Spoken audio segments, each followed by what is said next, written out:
after curfew when they were dating. A very scary prospect back then when matrons were reputed to be formidable. My sister Anthea, who lives in Italy, is very disappointed that she can't be with us. Thanks, COVID. But it is wonderful to have her son, Gianluca, over from Melbourne, and many of her friends and colleagues from the Queen Elizabeth Hospital supporting this event. I would also like to thank the cousins who have come from far and wide, and Jim's grandchildren for supporting the event. Mill Duncan, one of the grandchildren, and the daughter of our deceased sister Joyce, is here from Melbourne. Joyce would have been so supportive of this family memorial scholarship. James, another grandchild, and his fiancée Angela have travelled from Canberra to be here for the launch today. My thanks also to the amazing Ginta and her team of helpers, Gemma, Matisse and Kelly, all from the NRF, for putting together this fabulous afternoon, and the very generous donors for the auction items.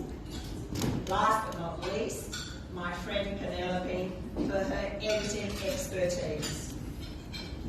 Trevor, aka Jim, as Glenn has explained, had that nickname from the age of 2, which was when his mother died. A letter from Donald Simpson in the 1950s is addressed, "Dear Trevor, I must apologise for ignorantly addressing you otherwise in the past."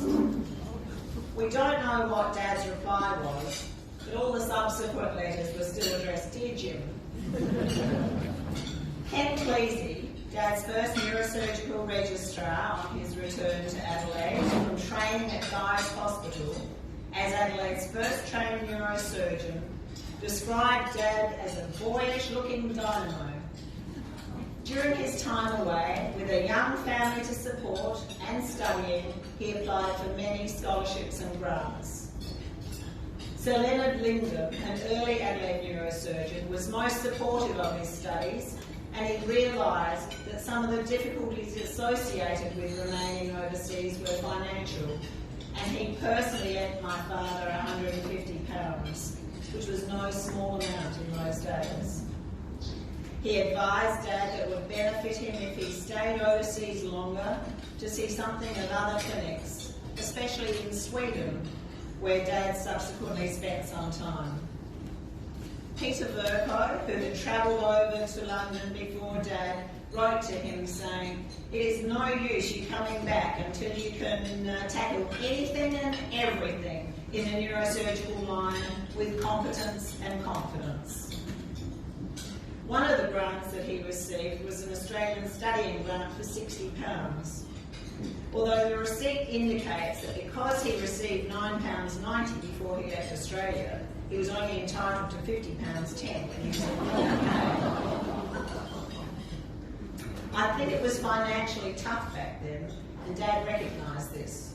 He kept a newspaper cutting from the 1950s saying, "The new professor of medicine at the University of Adelaide who will take up his studies will have the sympathy of the medical profession in his attempt to make his ill-paid job effective."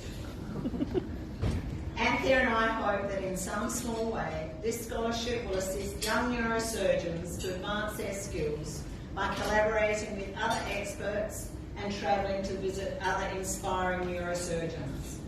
Dad would definitely have applied for this scholarship. And we'll now hear a soundbite of him explaining how he decided to embark on a career in neurosurgery, applying for a fellowship.